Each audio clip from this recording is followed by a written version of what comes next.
Hello. Hey friends, it's me, Cynthia, And Azalea. and we're Greengirlstudios. We have some fun things to show you today. Sorry we're a little bit late. I was frazzled looking around for this tool that I have that is for felting or wet felting, and I didn't find it. It was it's like a bottle that has, it's like a watering can. It has a bunch of holes in it, and you're supposed to pour it. I tell you, I tore up all those tubs looking for that one bottle, and I couldn't find it. It's like, why did I? Can? It's not a watering can. It's a water. It's a for watering. It's hard to explain what it's for. You'll have to see. So I thought I'd show you the last couple of sessions. We've focused a little bit on felting, and I have it all strung out all over the studio. So I thought, you know what? I'm gonna show you wet felting because we've been talking about it. Everybody's been saying, so can you wet felt this? Is this wet felting? And I'm going to show you wet felting. So y'all get ready. We're going to start today. I got a lot of things to show you, and we'll see how much of it I can get done in about an hour. Hopefully I can do that. Hello friends. I see we have Clem is here. Hello Clem. Hello Cherie. Hello Julie. Karen, thank you all for joining us this evening. We had a busy day. I don't know what everybody else did, but I was busy all day long. Took a walk earlier. That was nice. It was beautiful weather. Yesterday it rained all day, and it was kind of swampy, and that wasn't a lot of fun.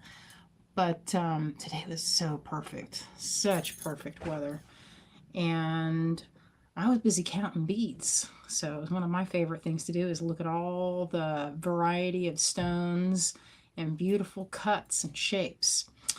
All right, I'm going to flip the camera around and let's see. Get everything ready. Hello, Diane, Cherie, Wendy. Thank y'all for joining us. Right, I almost hit end. Maybe like a short thing today. Can you help? All right. Wendy says, I got to go to the Atlanta Intergalactic Beach Show yesterday. Oh, fun. You know what? The Atlanta show used to be, like a long time ago, that Atlanta show used to be, it was so fun. All right, I'm trying to maneuver. All right, so we have a nice space. Can you get me, little daughter? See all the things. So I straightened out some of this. I don't know how you call this. I had this wool. This is merino that I went ahead and spread out. And I like that color. Let me go and plug everything in. Oh, can you help with anything? No, maybe you can get me a piece of plastic. Get me a piece of plastic. That's why this is dark. Can you get me a piece of plastic? Yeah. To put this on? And maybe a piece of bubble wrap. Yes, bubble wrap. Bubble wrap. Y'all will see my secrets of wet felting. Bubble wrap. Give me some bubble wrap, and you will learn. All right, so before, when I was showing it, I would take this. Is this a big enough piece? We need bigger. Give me another one that's bigger. So before, I would take let's show it just in order. This is a Carter. We showed this. It has those spikes. And this is for making this wool blend. This is a merino blend. This is roving from the company Malabrigo. I need another piece. I need it to go like a sandwich. All right, that's fine. That's the size of the sheets. I'll get you another one. So this, what I'm doing here, is I'm making the fibers blend and pull. So the colors are blending, but you'll notice that they're also pulling them out at the same length, which is this is the staple length. Perfect. All right, so I use bubble wrap. This is not the one I use because the one I use for wet felting is like 10 times the size. It's for covering pools, and it's much sturdier. So when you're going to wet felt, you want to make a fabric. What you're doing is you're making a fabric. And so you want your pieces to lay straight across like that. And the other video that I showed you, I was doing this. This is what I did. I made these strips like this to blend. And then let's take some of this bluish color. This is for blending. This drum, they call these carders, so you can card the wool. I don't know. So I blended it this way, and I rolled it. And you get kind of you get a clump like this, and it's fluffy. And I find that this, for me, is pretty good for needle felting, this kind of texture. It's like a fluffy cloud texture. Oh, Malabrigo is mostly a yarn company. This roving that is dyed is meant to spin, but I'm not going to spin. That's not for me. I got all the stuff to learn to spin, but it turns out that there are some crafts that that I did not want to do. I mean, maybe It was just difficult. no, it wasn't difficult. It was just too slow. Just too slow. So I'm just taking that off, and it's laying this. So you're doing this so you can get direction, right? So I'm laying this all in the same direction. The length is like this. See that? So all these other pieces, this is all that I've kind of, like, I don't know, I don't want to say wadded up, but kind of wadded up a little bit. But that's good for making things like this. You can see I already started this little face just for fun. I don't know. It was kind of like an opal creature. But anyway, that's what you would do with this when it's kind of frazzled and scrumbled together. When you lay them out in order, I don't mean in order, I should say stacked, kind of like cordwood or firewood. This is a different blend. You can see it has a little bit of shimmer in there. That's like nylon. This is a very fine shimmer. I don't know if you can see that. Oh, that's interesting, Sherry. She says her kindergarten teacher's daughter used to spin a dog's fur. You know, that's different. Dang. I mean, any animal. I'm not judgy on that because I have some weird fibers. You know, if I could make a yarn out of Marty's fur. Oh yeah. I probably would because I don't know what kind of fur a Malamute has. I mean, if it's dense or coarse or what, but if it felts, then rock on. It just seems, it just seems to me like, I don't know.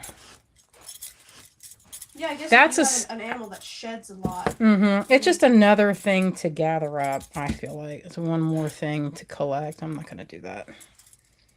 I'm already like halfway to.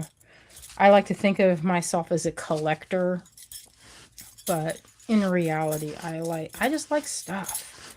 And all week, you guys, I have been going through. I did my kitchen, all of my I did my knife drawer. I didn't do all of it yet, but I'm getting there. It's pretty awesome.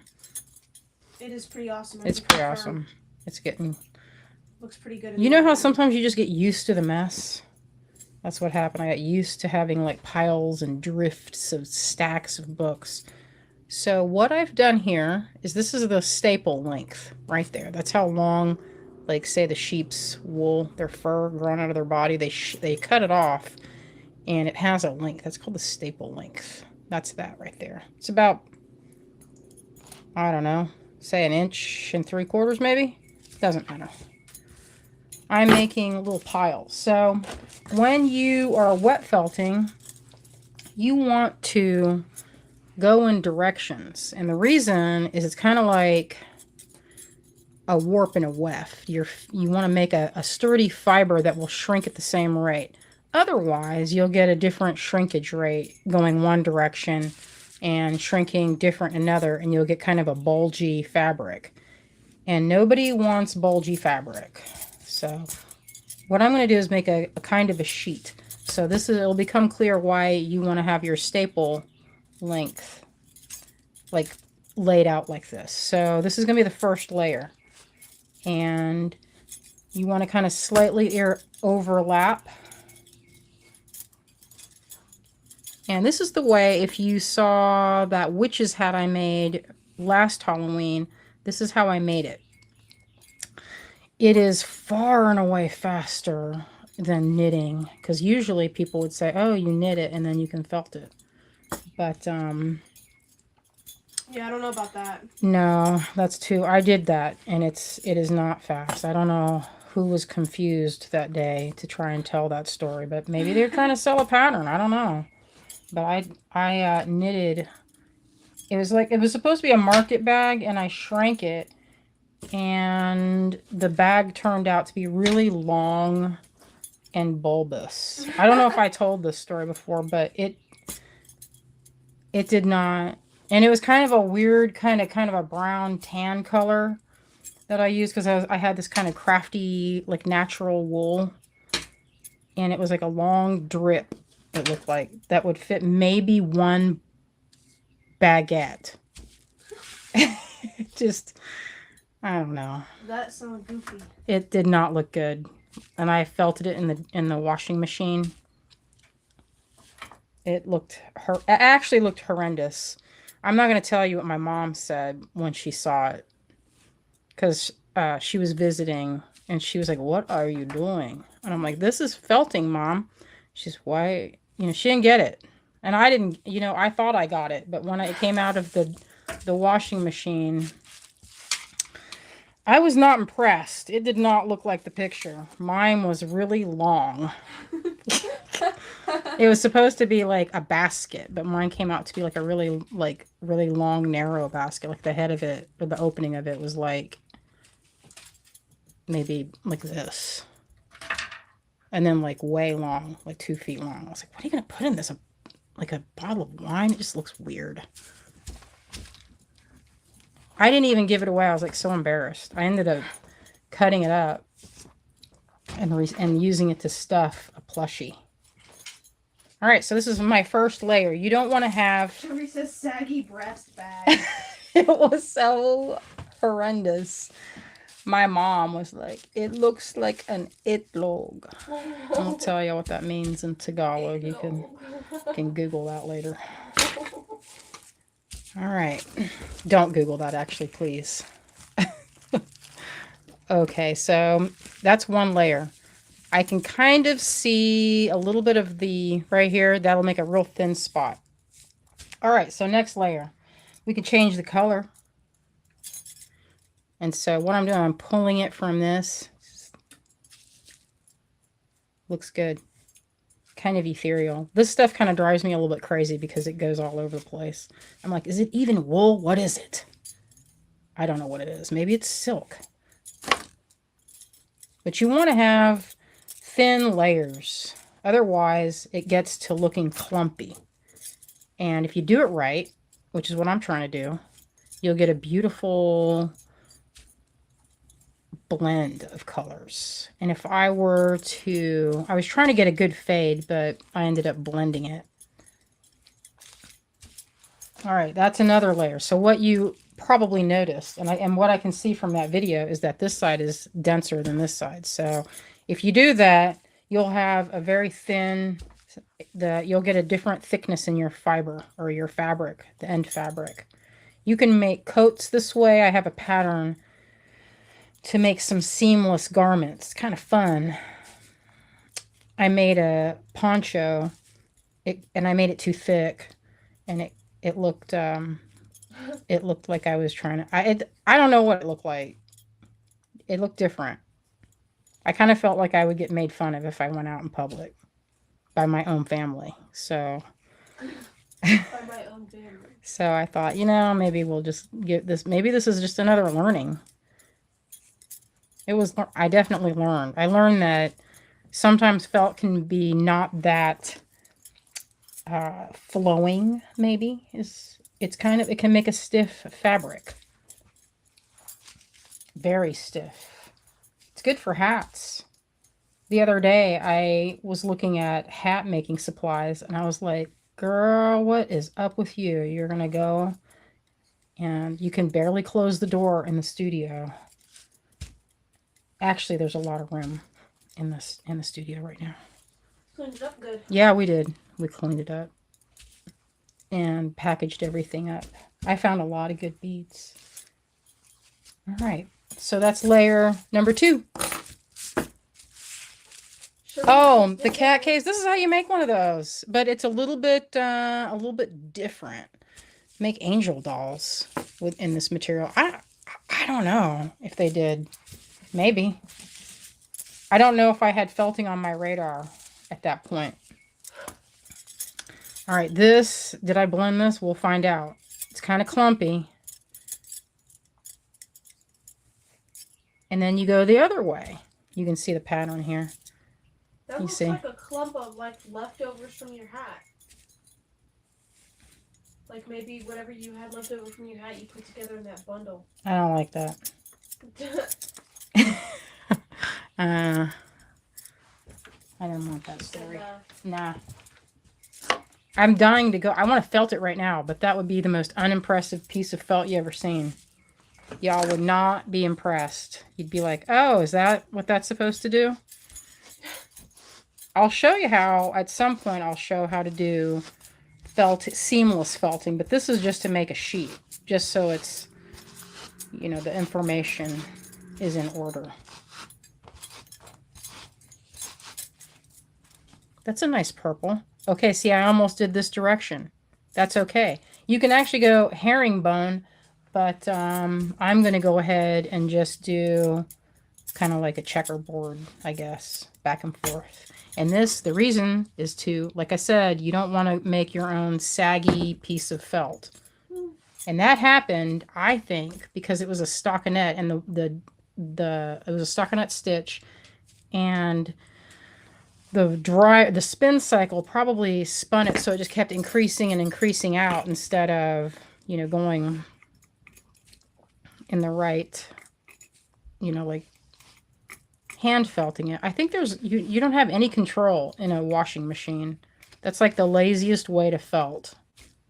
But you know what? It is kind of labor intensive when you're doing the felting by hand, because it's kind of action-packed. You'll see. This is a mini scale. When I do this, it takes up the whole table. I have to clean off the table to do it because it shrinks. This will be not half the size, but it'll be much smaller. Much smaller. So right now, if I can kind of feel this fabric that I'm making might be like, say, pretty thin. It's only a few layers. The temptation is to just be like, oh, that's good enough. And that would be fine. You'd just make a very thin piece of material. Because you could take the felt after you're done and you can use it in other projects. Like you could sew, make patches,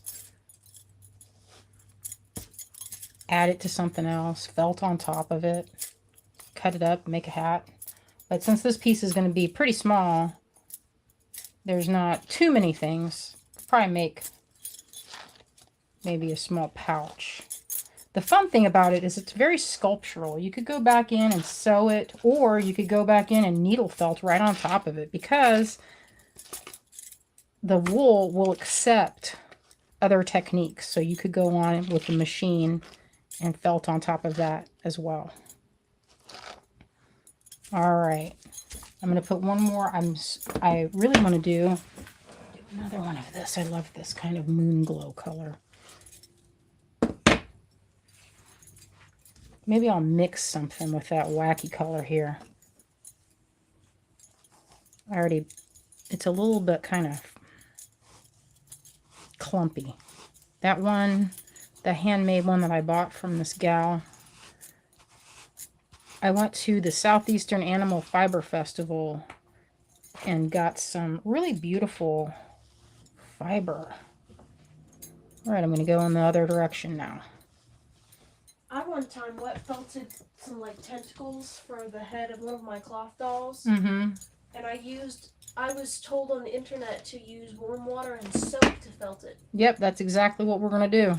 All right. While I'm thinking of it, why don't you go into the bathroom and get me that soap and some warm water in a bowl. You want that soap bar?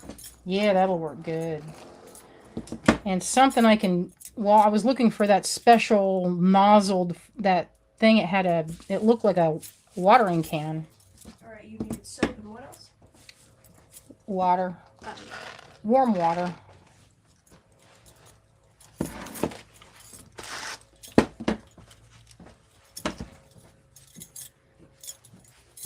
Oh, I like these colors too, Bonnie. I think they'll look good. Angora kitties. I have to think about what that looks like. There's a gal that we visit here in town named Marcia. She has Angora goats. And they're so cute. They're so cute. All right.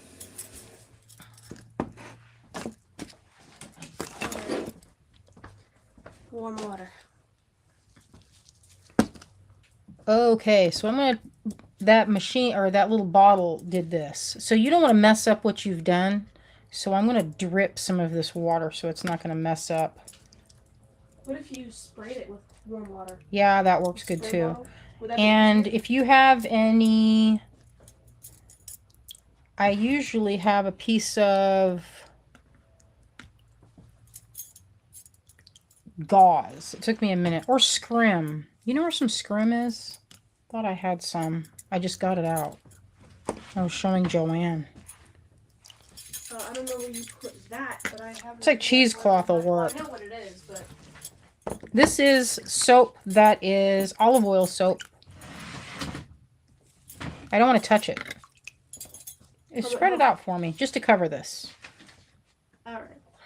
I'm still figuring out how to assist here, y'all. Alright, so we got this. So, you need pieces that cover this, or do you want me to cut this and unfold it for you? Just cut it to unfold. All right. I wanna put that on top so that I don't mess. I can turn it if I need to.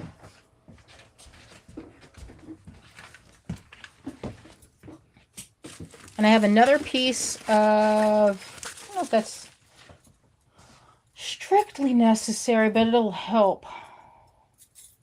Okay, unfold. Okay, so this is a piece of cheesecloth. Now, if I used a piece of silk, I could do what's called Nuno felting. And that's felting on top of a silk gauze. Now, I put that cheesecloth on there so that the wool would not go in every different direction. Because you don't want that story. You want it to act right. We don't want it going and doing what it feels like. All right. That looks satisfying. It is pretty satisfying. You want this wet. Otherwise, it's not going to work. If it's not sopping and wet, it's not going to work. So what I'm also doing is feeling. And that way, this cheesecloth keeps my fingers from getting the stray pieces of wool stuck to my hand. I'm going to go make some tea. You want some? I have some tea. All right. Thank you, though.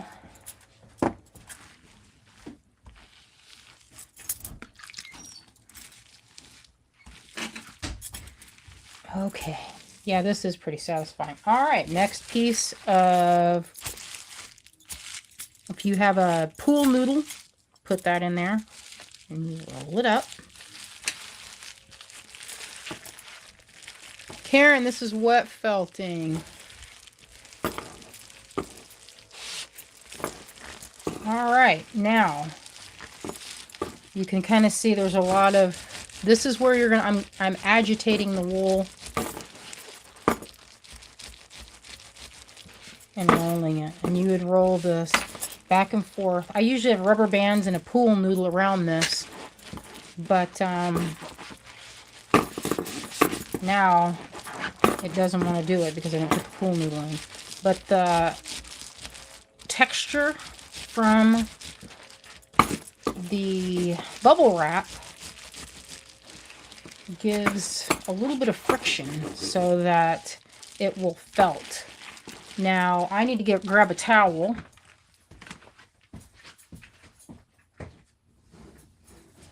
There's too much water. Water all over this. Okay.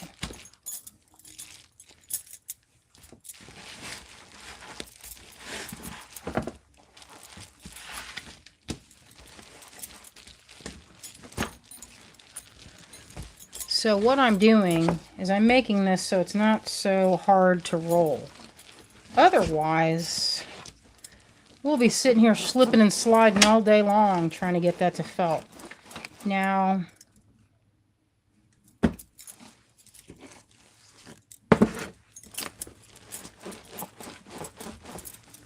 you do this. This is where it gets labor intensive.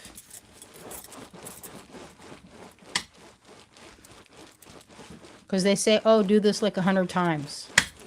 I was not counting.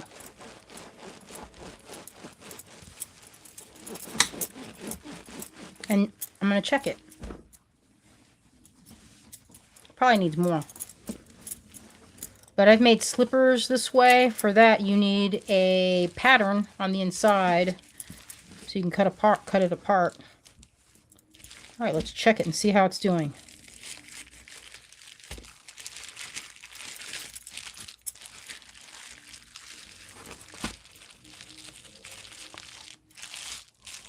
Oh yeah, very good arm workout.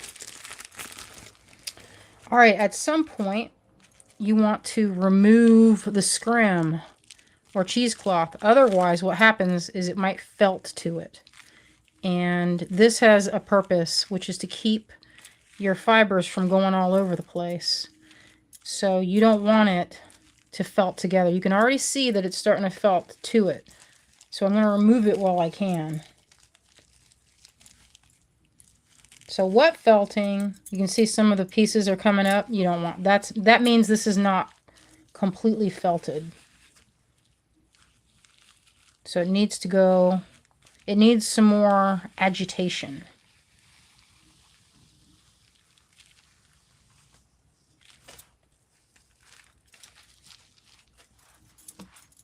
Okay, so I'll scooch this down a little.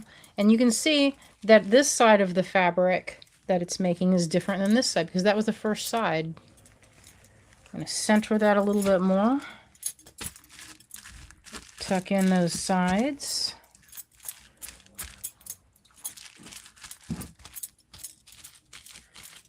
And the edges are going to be deckled like watercolor paper. Okay, so tuck everything in. Put it back together.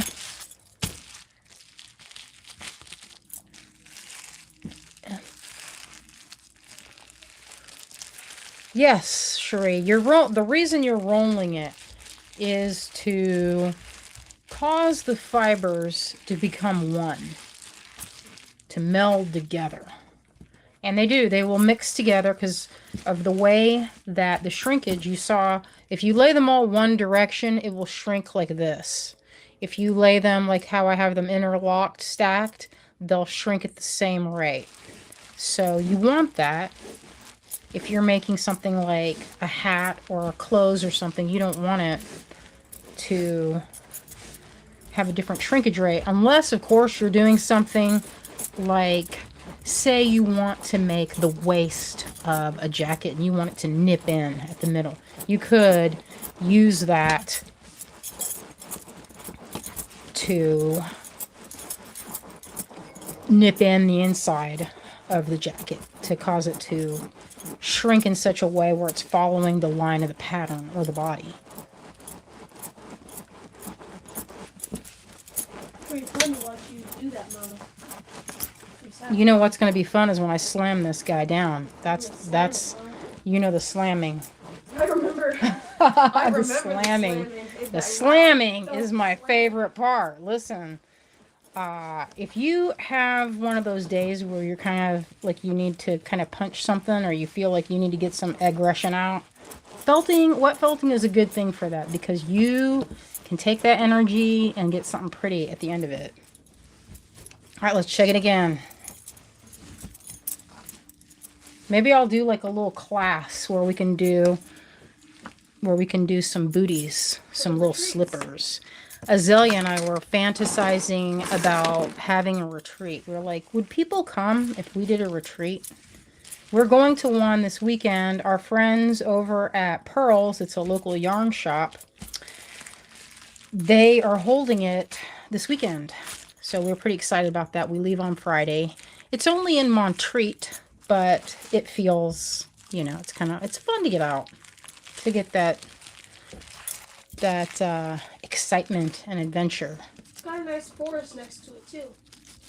Yeah. Okay, so this is the fabric so far. And it won't have that texture. So now I can see, are any of the fibers coming up when I pass my hand along it? Doesn't seem so. Sherry says, bring your names of your tormentors to class and slam away. All right, this is the other part is the agitation stuff. Okay, so you can see it's getting pretty cool.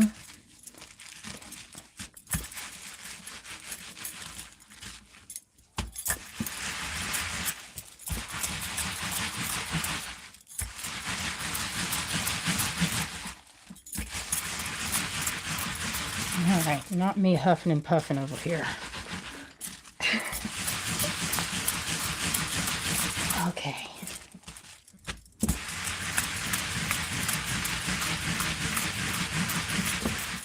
All right.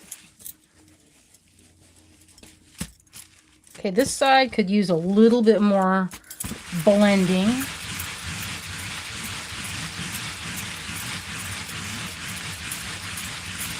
I don't use a lot of soap. Oh, some of it's coming up. The soap helps it kind of flow, I guess. And this is where I was kind of concerned earlier. Like, what is this fabric? What is this fiber? Sometimes those things don't want to felt, especially when it's something like a nylon or something. And it was something not natural because it's super shiny and looks metallic.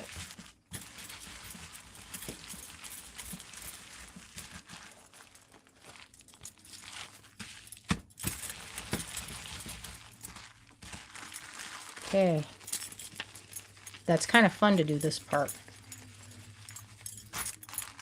Now, another step that's pretty fun to do is putting it in cold water to shock it, and then putting it in hot water, and it'll shrink when that happens. It'll shrink just a little bit. And you want it to do that. If you're making a fabric to sew, you want it to shrink. Get all the shrinking out before you sew it. Because the last thing you want is to make it and then it hasn't done its full shrinking and you wash it. Not that you would just throw this in the washer. You would have to hand wash it. Just for safety. Okay. I'm going to give this a rinse in this little amount of water here.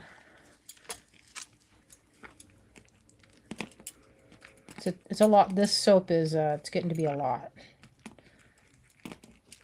Alright, maybe what I'll do is have Azalea, maybe either we can follow me to the sink. What do you think would be best, Azalea? Or get another bowl of water, of cold water. You want to just rinse it in the sink? I'll just take it in there. I don't know if we need to watch me rinse it, but... They might want to watch that That's a good ASMR sound. They're gonna want to watch you rinse it. Here, I'll just follow it in there. All right. All right, y'all. Y'all Turn ready on the for some light. motion? Oh wait, you can turn that. I don't know. I think that'll be ready. And then you know what? You can show me slamming it on the ground. On the ground? Yeah, because that's how I like to do it. On the ground. Okay. Or the table. There's some spots on the table. There's actually a cutting mat here that you can slam it on. You want to slam it there. Where? I'll move this. Oh, that's a thing. That's Let's just a mat. here. Let's do this. Come on, get over here. Let's do this. I'm ready to rinse. She's ready to rinse it. Come on.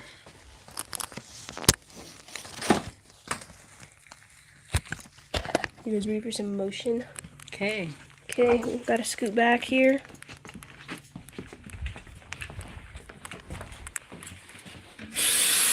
All right. So far, I have hot water.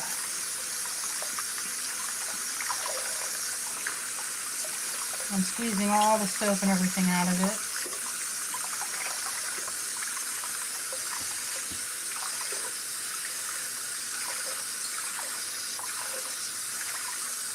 Pretty hot. All right. Now to cold water.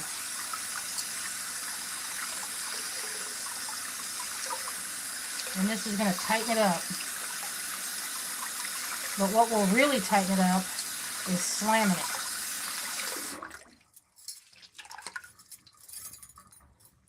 it. See that how much it shrunk? That looks good. That's a good fabric you made. I like all the color right, let's detail go you out can see another. in there. And we're going to show how to do one more step. Okay. The last step. I don't know if you might have to hold it because I'm going to slam it. Oh, okay. She's going to slam it, y'all.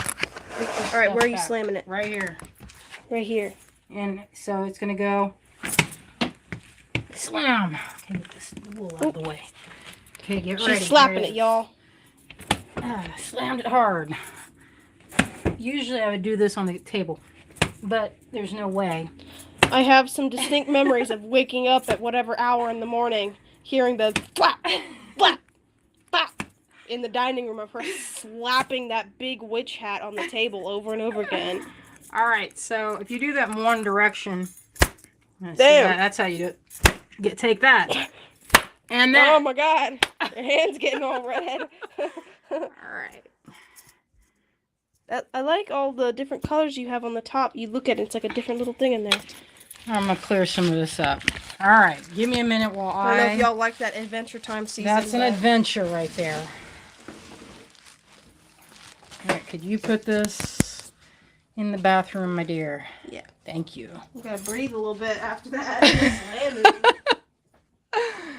Oh my. Okay, so here is one piece of felted wool, merino felted fabric that could be used to cut up and make patches, or you could use it to embroider, and it's very it's there. Very sturdy. That wool never had a chance. No, it didn't. Now you can see it has a little bit of this sort of roughly kind of texture. That means it's felted as hard as it'll go, pretty much. Now I can stretch it, and oh, it is. And this is remember, this is just a small piece. If it's a big piece, it's more. Yeah, more work. But actually not. I mean, the longest part of this whole thing is taking the time to put down all the layers. That's the part that takes a long time. Yeah, and it's double-sided. So if you did make a shirt or something, or a jacket, it would be double-sided. I was going to make a poncho with it. So how do you make the cave then? So the cave, Wendy, it's kind of hard to explain. I'll just have to show you guys how to do a felted piece with a resist in the middle. Because that's a little bit, it's the same, but the technique to get the hollow part is a little bit different. So I'll show that in another video. So we'll have time for that. So this piece would be good for, you know, any type of like purse. You could cut it up. You could trim some. You could shave it and get different colors. Like, let me show how this looks when you take some scissors. It's kind of interesting. Oh, they're right here. So if you were to trim, you can see you can get different textures too. Cutting, you cut throughout here, go over it, felt it some more. Takes embroidery well. It's pretty fun. All right, I'm going to put this stuff away and get on with our live sale. If you liked the wet felting tutorial, give me a thumbs up. Let us know it was fun and interesting to watch. Looks like we just lost a light. Maybe something got unplugged. Something got unplugged, I'm sure. Let's see this. Oh, I see what happened. There we go. There. That's better. Oh, yeah, it would be a good embroidery background. And it's almost, if you could feel this right now, it's almost like it's kind of dry. I'll hang it up somewhere and cut it up and make something. Probably having it getting slapped against the floor so aggressively. Mm-hmm. Got all of the moisture washed out of it. Oh, hello, June. Yeah, that was fun, wasn't it? I'll show you guys how to make a puppet next. That was good. Yeah, you could get several cuffs out of this, I think. This is my favorite side, the pink side. Yeah, that would be pretty as a cuff. But it's kind of flowy, you know, you can see that it has a good pliability. It will be more pliable if you had a silk underlayment inside.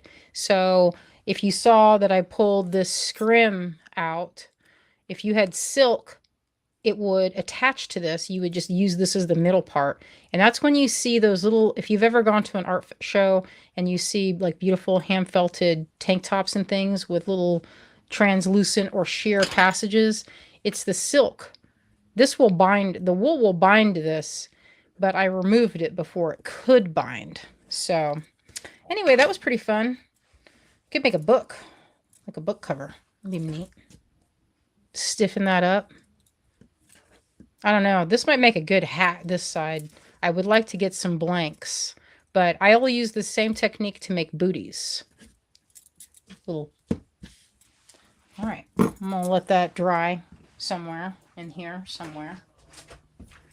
Okay, you ready to rock and roll, little daughter? Yes.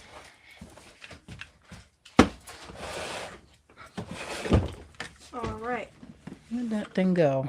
I've got a lot of stuff in here. You can start any way you want. Unless you want me to pass you stuff, but I don't think it matters the order.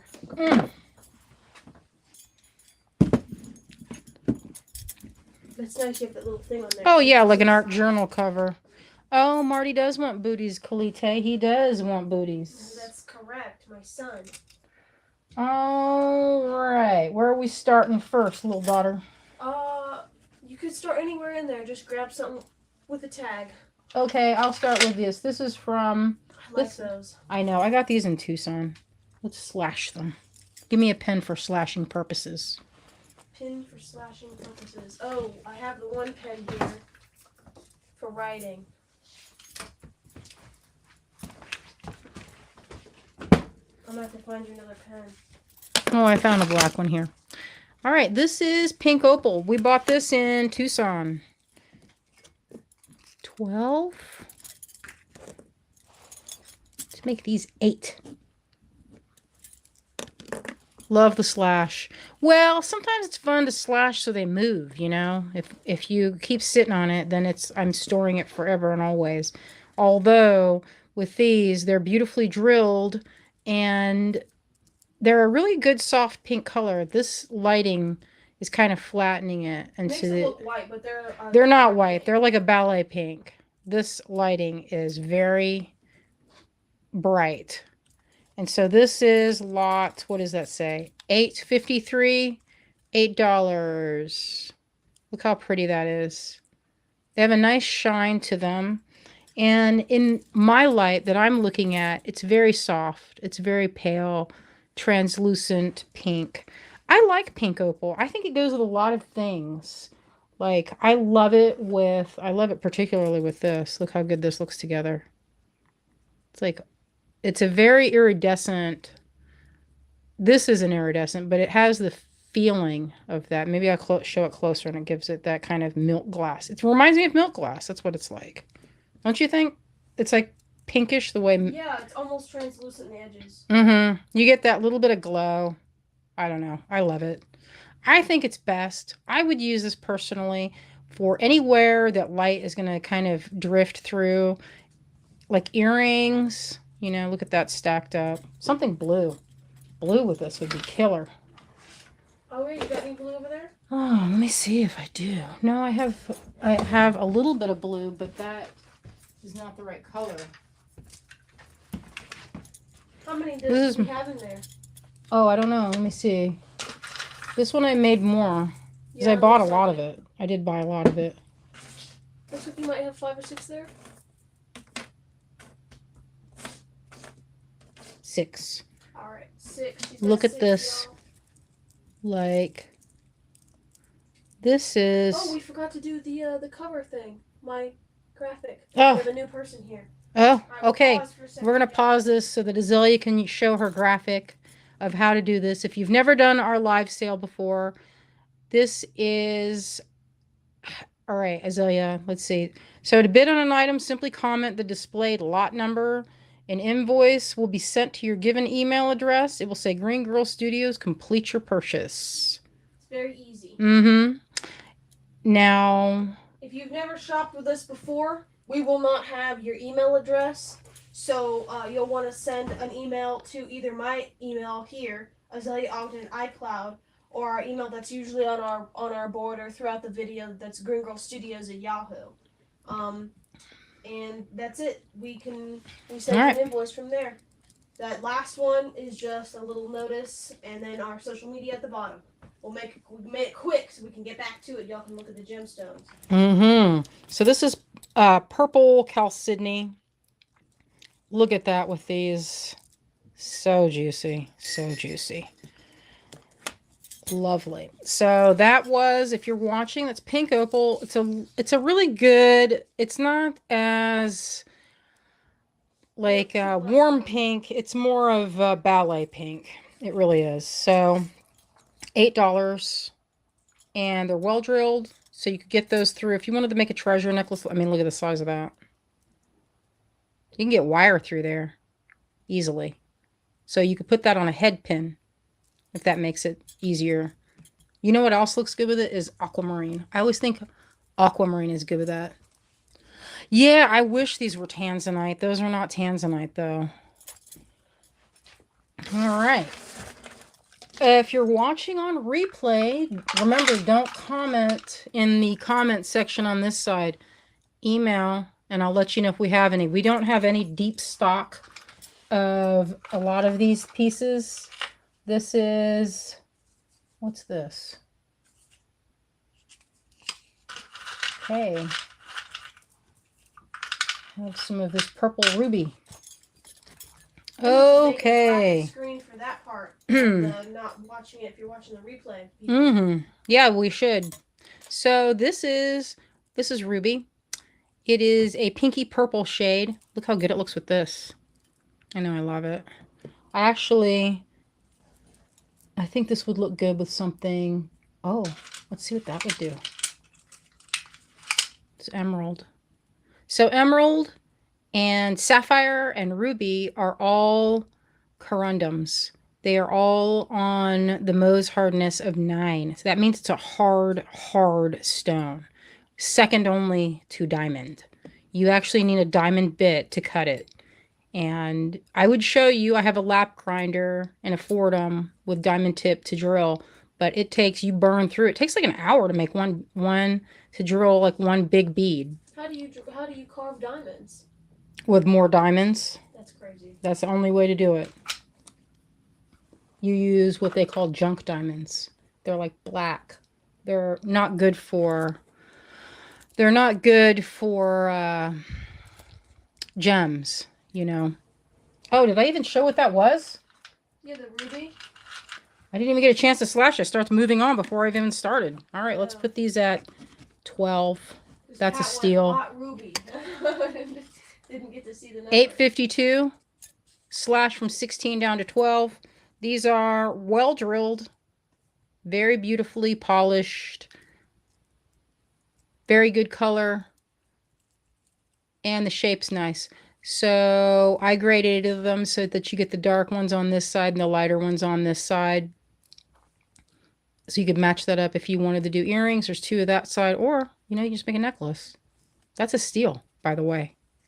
$12. How many do we have? 3? 2? There are 4 of them. There's 4. Yeah. I'm going to do, I had a question on YouTube where someone asked me, how do I sell my finished work and how would I suggest others to sell their work? And I thought, you know, this is a good one for a Zoom. This is a good one for a workshop Zoom, so we could talk about it and break it down. And Azalea and I were talking about that as a very kind of fun, because it's not fun. Pricing is not fun. I'm not gonna lie. It's the opposite of fun. It's emotionally draining because you're trying to price your stuff. It's hard. Okay, let's go to those emeralds. Now listen, I only have 4 of these. I didn't get a lot. I got what Sona had. These are from back when I bought these like 3 or 4 years ago, and I held on to them. I held on because I wanted to string them onto something, but I never used them. So these are some, probably a solid A to B grade, maybe closer to a B because they're not super clear. The color is really good. So when you're looking at how to grade gemstones, number 1 is clarity. Clarity will be the defining thing. So the more clear it is, the more money it's going to cost. These are not super clear, but they do have a lot of shine and shiller, that natural chatoyance. And they're not dyed. This is the natural color. I asked like 5 times. I was like, Ruhi, is that for real? And she was like, yes, of course. I would tell you. Yeah, those are nice. And that's $15. $9.70. There are only 4. I can't get more because I don't have any more. I got the last 3 that Ruhi had. And I feel like I made a couple of necklaces. What I like to do with stuff like this is that, so you can say it's emerald, I'll put a few. These have pretty small holes. This is on a very thin soft flex. I think it's like, well, no, that's a medium, it looks like to me. But they have a kind of a smaller hole. They're not huge holes. So that is, what does that say? $9.70. Right. Good job. Yeah, they're really pretty. I love them. Oh, let's do those beautiful rosewater quartz. Now, I have always been sort of ambivalent towards rose quartz, and to me, it's like it's kind of, I feel flat towards it. But this is a different type. It's called rosewater quartz, and it's called that because it's slightly translucent, and it has a very beautiful sort of how would you describe that? It has that same kind of luminosity that milk glass has, you know, that sheen of pale, of bluishness on the highlight. Yeah. These are faceted rondelles, so they're faceted in a little bit different way too. They're usually, when you see a rondelle, they flatten them off at the sides. These are pointed, so it's a little bit different shape. I have 5 of these. There might be more. I bought several strands. This is $9.60. I love chrome diopside shri, but it's kind of one of those stones that's pretty hard to find. What, in like good quality? Well, good chrome diopside's expensive. It's a very, because it's not, let me see. That seems to me like 8. That fits in 8 millimeter, around 8 millimeter. Okay, so this is $9.60, $21. Beautiful. I would say with this, they have a nice big hole. These are made for an earring, for real. I mean, look at that. You just need one, and then you stack it up with a couple of other things. Could you even see that? That could even be like 2 of them, one on each side, but I would actually just do one. And maybe like a silver spacer or something. Yeah, those are really good. Okay, I'm gonna do, I think there's, do I have more gemstone? Oh, did you get this kit priced, little daughter? I did not get the kit priced.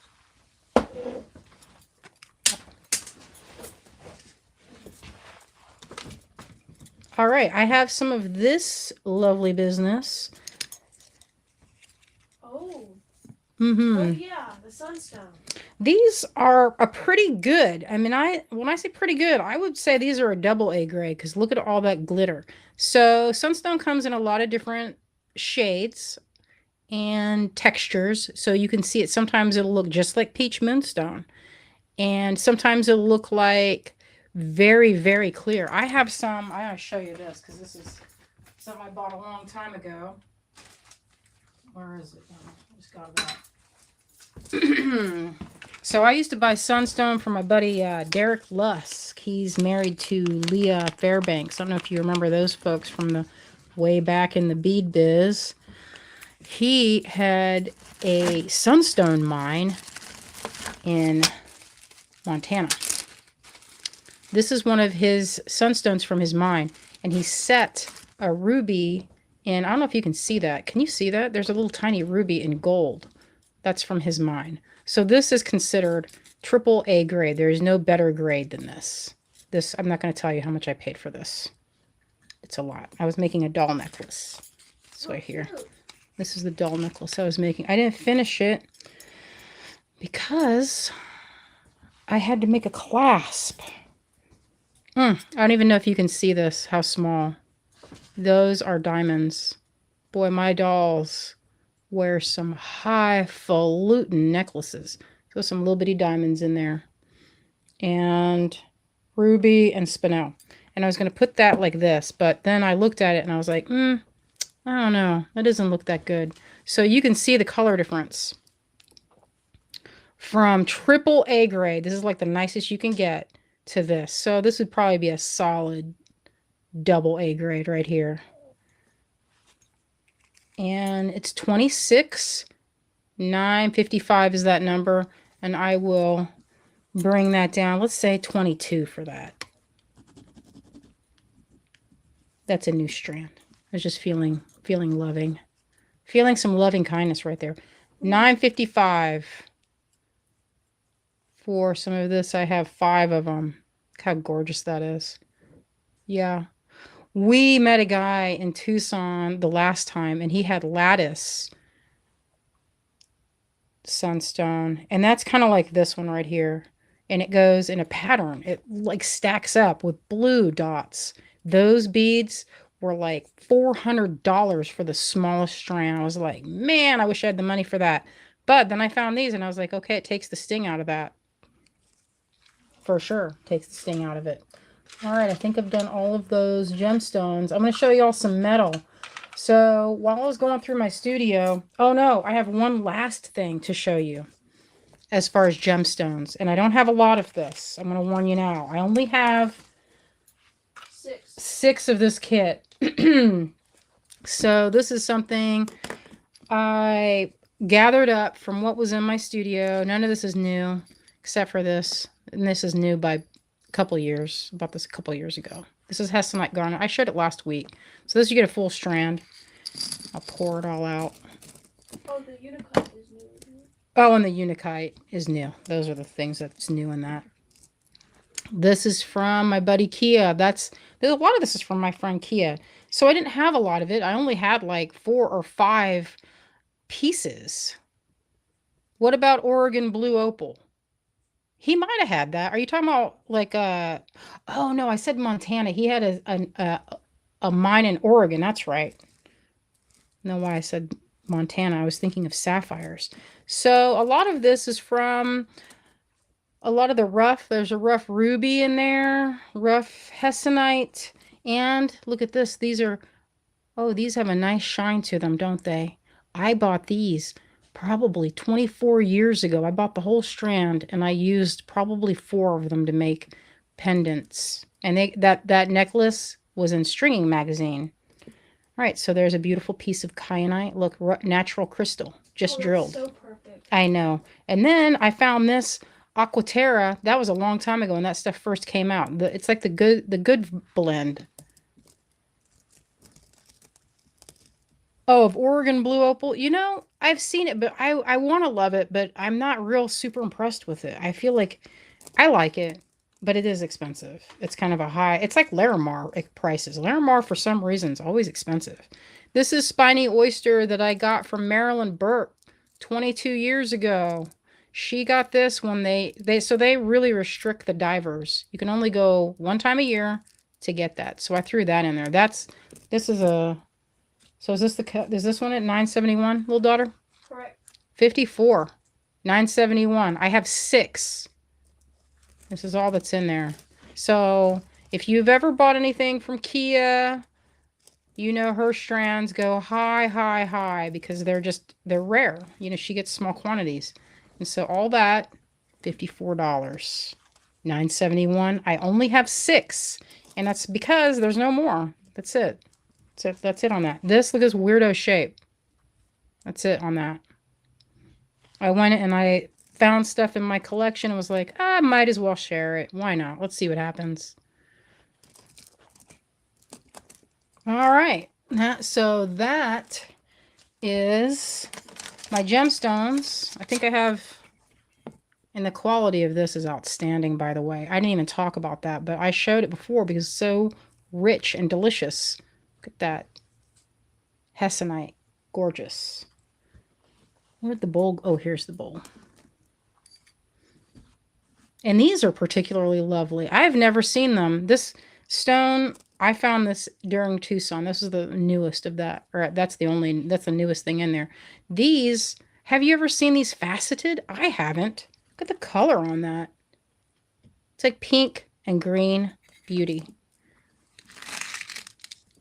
Oh, that scoop was good. Mm-hmm. How much do I love a scoop?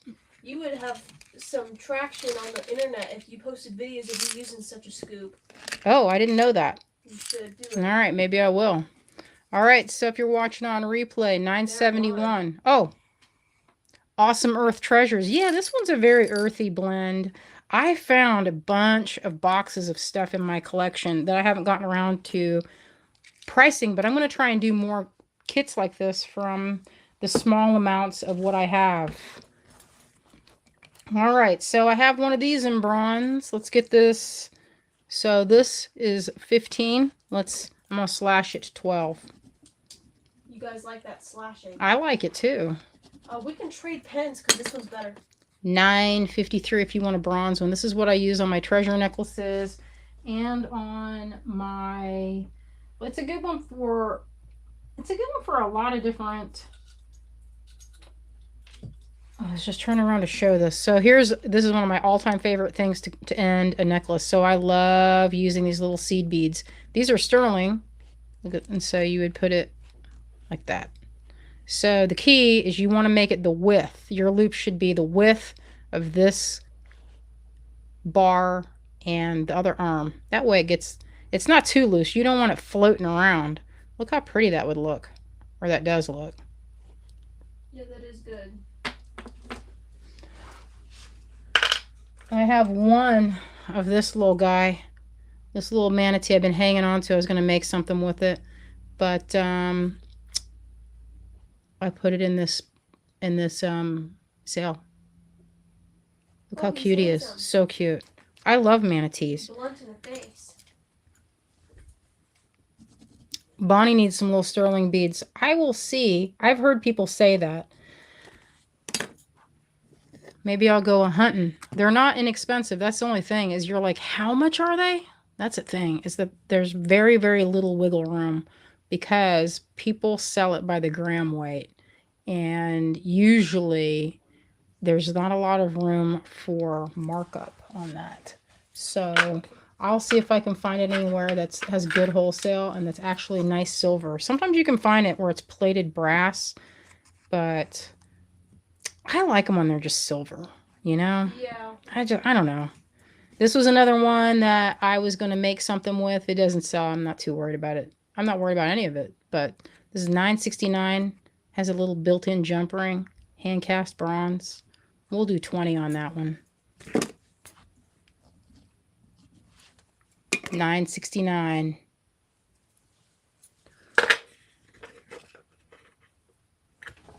Looking good. Thank you. All right, I got a couple of these. Is there a couple of them? Oh, maybe there's only one like that. All right, so this is a mix all the and clasps, different lot numbers. all right. I did a mix and match on this. This is sterling and a bronze piece.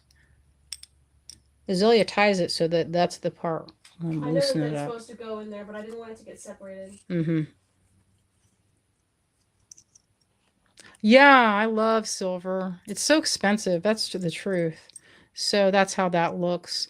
This is, I like to think of this as like my showstopper clasp. And that is, where'd the tag go? $9.59. And we'll make this one $40. That's nice. It sounds good. Yeah, that polishes up well. Is this, Jermaine, is this the one you were thinking? $9.59? She might have been talking about the other one. Yeah. There was another. We did $9.69 just a second ago. But Donna just got that one. All right. This one, I love this. I think this will go really fast. $9.58. Look how pretty this is. Oh, no, the cross. Okay, perfect. All right, so I have a little bronze. That's a cute idea. You know how many people have told me to do that, and I just haven't gotten around to it. Shuri, the frog and the lily pad, people have said that to me. I love this, and if no one gets it, then no problem. $9.58. That little golden Sterling with a bronze koi. It's so perfect. This is one of my all-time favorite clasps because it's a good one. It's a really good clasp. You cannot go wrong with that clasp. Solid, dependable. All right, Shibuichi and silver. I'm going to wiggle that, see if I can get it. You just cut these apart. Yeah. All right. $9.57.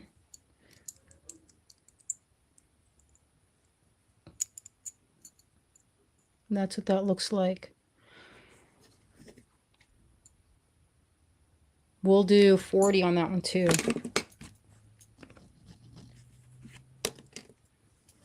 $9.57 Shibuichi and sterling. Yeah, that looks really beautiful. It's one of my favorites. I don't often mix and match it.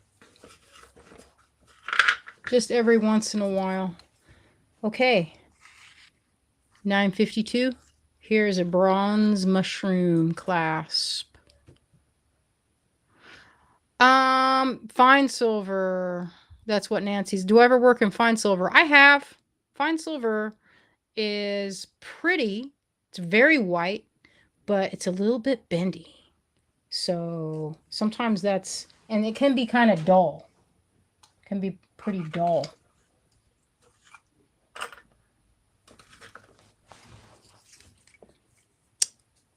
All right, I have one more of this. Sterling with, this one has a little bit different bird. Let me see if I can pull that through there. If it's too short, then no, it's no problem. I meant that the thread, if it wouldn't be able to pull that through there. So look how good that looks. What was the one that you just showed 2 seconds ago? Was that another clasp? It was a mushroom clasp. What was the lot number? $9.52. All right. Okay, so $9.61. We'll make that one 40 as well, which is an awesome price. This is called a focal clasp because you can wear it in the front and you can hang things from that part and it looks awesome. That was $9.61. $9.61. Okay, I have one of these mermaids. We'll say she's $30. $9.50. Fully detailed. See? You use the loop on her head and her hair to hang her. In theory, you could do a little small chain that could be kind of cute. So $9.50, and I made that $30. Well, Nancy, fine silver is going to be worth more than copper and silver. So sterling is copper. The copper is what makes your silver have the strength. Otherwise, you can really bend it. I'm looking around to show if I have anything that's completely... Let me see if I have anything. I don't see any. I have had, like... So, PMC, fine silver... Let me see if I have... Oh, here we go. This is fine silver. This is 100% fine. And I made that, sculpted this out of PMC Plus years and years ago. It was like one of my first things I made. It's so goofy. And it's really lightweight because it's PMC. And it did the, maybe the interior, I don't know, it shrank a lot. But you can see the difference in color. So where is a piece of silver? All right. Did I do this one already? I don't think so. No, you didn't. Okay, so this is... Let me see if there's a difference. I don't know. Can you see a difference? The sterling is a little darker. Yeah. It's got more... It's oxidized, though, so that's not a good tell. You're looking at the actual metal itself. I was just saying the sterling looks a little more blue, while the fine silver has a more orange. It's a very white metal. Yeah. So that's fine silver. And this is better. It's okay to be like this because it's not... There's no pieces that could break off. Oh, you know what? Jillian, this is not from Where the Wild Things Are. This is just some random little mermaid I made. That's just one of them. I was thinking about casting it, but I don't know that I've seen... I don't know if I would want to... The hole is very, very small. Oh, we have a comment from Robin. This is kind of important. Robin, I received all your emails. I replied to it, and I resent your invoice that you were asking for. And maybe it went to your spam. Oh, yeah. Sometimes if you don't see a message, check your spam folder because sometimes that's where that stuff goes. And you might not even know it's in there. And that can be kind of unpleasant because then you're like, where is it? Where is it? Oh. Okay, so this is $9.56 sterling koi and Shibuichi pond. $9.56. We'll do this one at $24.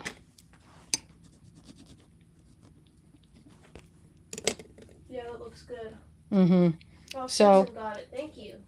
This is $9.50 for the mermaid. If there's anyone interested, did that one already? That's gone, yeah. Oh, okay.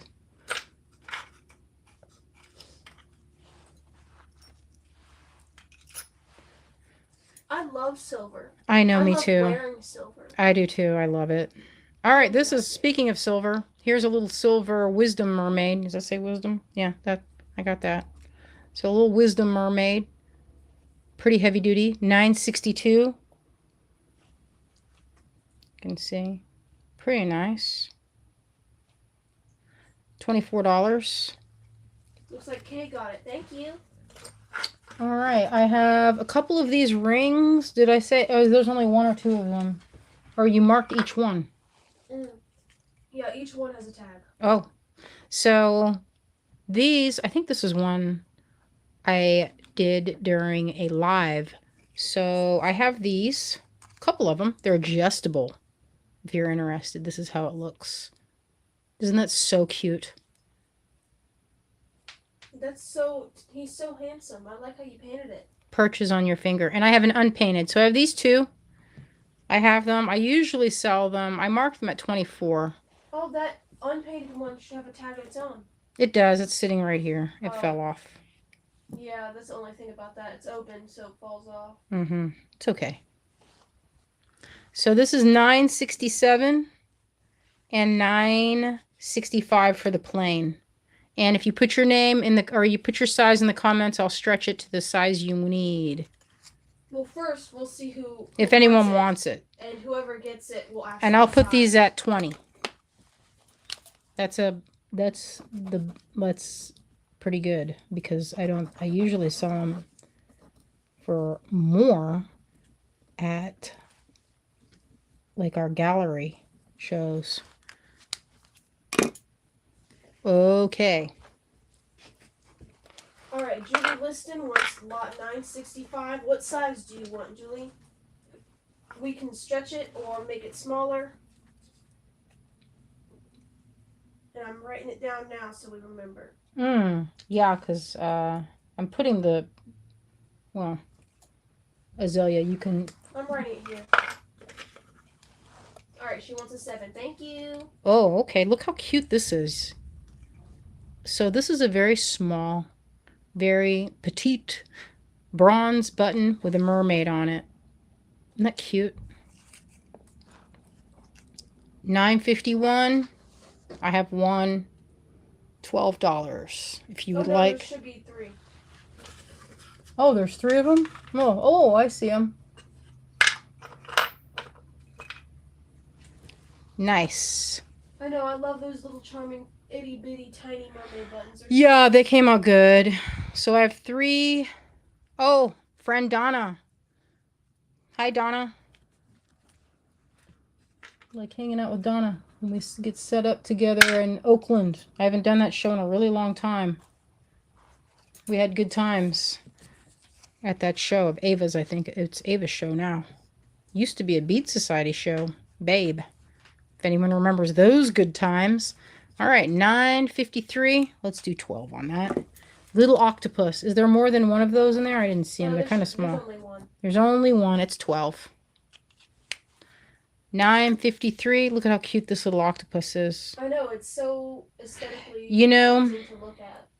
I made this one after a Mycenaean pot I saw at the Smithsonian. That's what that design is based on. An ancient pot design. Similar. It wasn't exact because it's more spread out. But it was inspired by that. Oh, Jermaine remembers the Babe show. Is it still going on?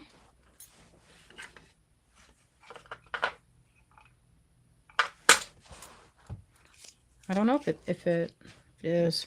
Yeah, I haven't heard All right. about it in a long time. $9.54. This is an owl that you could put something in its eyes or you could leave it. I have it marked at 32. I don't even make this one anymore. We don't make that one. I haven't made it in years. We'll mark it down to, how about 24? We'll just move it. Yeah, I found that in the archives. That's the archives because this hasn't been made in I don't know how long. I can't even remember. I made this so that it would be pinned so you could do it like this. It's kind of like a mask. There's 2 holes on either side. And I mounted mine to a piece of leather and it sat like that. So you could bead around it. You could glue something in its eyes or you could leave it. All right. We're getting down to the last business here. The last pieces. Wendy says, I have your mermaid baby with the bumpy swim cap on her sitting right in front of me. That's cute. Oh, you have another version. This was the very first one. The very, very first one. So the next one that I made, the Merboy, that one was I made from this one. I didn't mold it. It's just a little bit. So you can see it's a little bit small. Okay, so I have this ring. I patinaed it with green. Let's see. What you got sitting there next to you? On that little thing. Is it that horse thing? What horse? The thing on the... Oh, that's that hippo, isn't it? On the tray underneath your hand. The hippo, it's not ready yet. Okay, so this is $9.63 for a mermaid ring.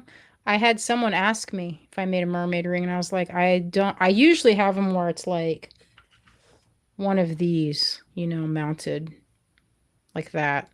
But then I thought, man, I could make that where it's adjustable. So you can adjust it. Say if you want to have some fries, you could, you know, just bend it a little bit out. Is he for sale? Oh, the little one? You know, I didn't weigh it or anything. I might make a mold of it. So this one is, let's see, 26. Let's go 22. 22, 963. We can size that one too. Yeah, if you want it sized, I can size it. This is patina paint, so the patina should not come off. Oh, looks like Wendy wants it. Oh, thank you, Wendy. What size do you want, Wendy? What size? We'll measure it and put the size. I'm almost done. I have a couple pieces left. Oh no, I have a bunch of stuff in here. How many of these sets do I have? 4. You can slash it. Go measure, go weigh it and see what I would slash it to. That's kind of awesome. Okay, so I have one Sterling Fiona Hippo. 1. Let's see. I'm going to slash it. 58 because it's heavy. It's heavy silver. Yeah, that's the price. That's the price of it. And like I don't tack on a bunch just because I like it. That's how much the weight of it and the work. So we price these by the labor People and the understand. work. I mean, silver is expensive. Silver is expensive, but heavy, it's gonna cost more because it's just I mean you can't. I mean you can't get like only like a couple strands of silver beads, and it came up to like $200 something. Oh, I know. Silver, everything is expensive. Just because it's they use it, or this is what was told to me. I was like, why is silver so much more?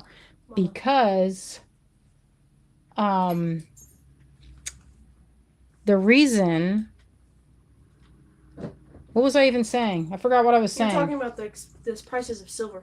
Oh. We can show this. There might be somebody that wants it, but we'll explain to them that that's how much that, Yeah. All right, so let's do... But everybody understands. 42, 966. If anyone wants a Fiona at the Baby Hippo from Cincinnati Zoo, that's what this is the carving of. So you know what? I was going to make this and then send it to the buyer and at the Cincinnati Zoo gift shop, but then I never got around to it. So there you go. I didn't even cast it in pewter. I only made them in silver and bronze. Oh, so that's you, $9.66. All right. Oh, and then I have a Shibuichi button. That's my friend Jess carved this. Pegasus. Oh, how cute. Yeah, she did a good job. $18, $9.64.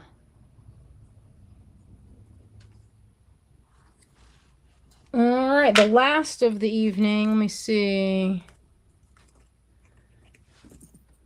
I don't know if anyone's going to want these because they're high. So this is $4.20, $60, but there's 3 pieces. What I'm going to do is I think I'm going to slash it. So my cost on that. So that would put those at like 20 bucks a piece. I would mark those down to 50.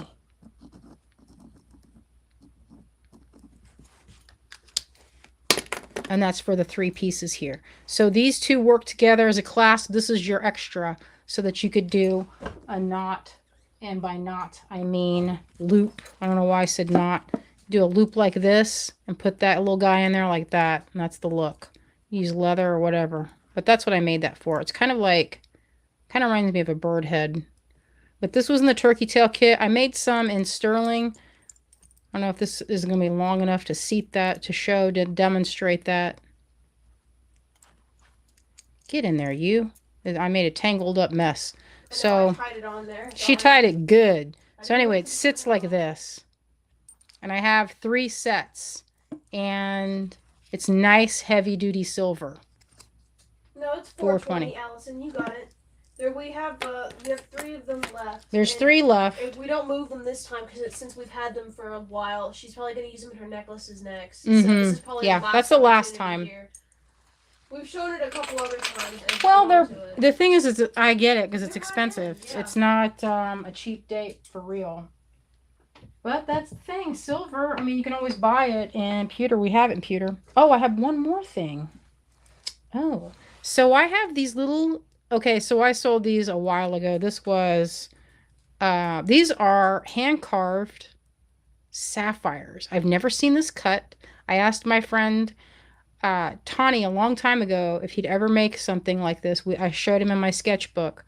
And I think 2 years ago, I got this strand Rue. He was like, I found this. I don't know if this was something that you had requested, but I found it had your name. And so that's $9.49, $26 are carved sapphires. I'm gonna mark those down. I don't have much left. I've never seen them before or since. These are a massive hole. Look at that. Put that on wire. I'm gonna mark them down to 22, which is still amazing. Thank you, Karen. Now, I might have a couple more sets. There's not a lot. There might be like, so I'm not going to say, I don't want to promise anything, but I might have like, let me see. I'll look at my personal stash here and see, but I do have, write those down as because I have my personal stash that I kept. I kept a few, as you can imagine. Of course, I would keep a few. So that's 940. Write down the names of them, of like the next 4, because I believe I probably have another one in my private collection. All right. That I was saving to make some earrings. So I haven't made myself earrings yet, but I'm going to, because they're killer. And I think that's it. Did I do everything? Yeah, I'm coming over and bring the list. Just give me 1 second. Okay, so Zoe's bringing that list. If you guys put your name, Zoe's writing them down. I can, the 4, because I think I have another 8 or 10 of them in a little container. I'll look. We'll let you know. If there's any more interest and you really want those, send me an email and I'll see if I can dig up some. I know I can't get more of the beads, but I might have some in my private stash. All right, get in there, girl. Hello. I don't know why I made that voice. All right, y'all. I gotta scoop this out. Here we go. Here's the start of the list. I still don't have a size from Wendy for that ring. So I'll just, if you don't have a size, I'll just send it to you and then you can adjust it accordingly. And you can squeeze it or stretch it and it'll still work out. Measure her finger. I know. Let me know. Either thing is fine. You can just measure the in inches and I'll do it. I can figure out the sizing. There we go. 2 things that Allison wanted that did not fit on my page. All right, perfect. All right. Thank you, guys. Let's flip that camera. Yay! Thanks to everybody showing up and supporting us. We really appreciate it. She set it up. Boy, I had to like fight for my life to get that thing Your unplugged. tripod? You just want to hold it. Camera? Where is it?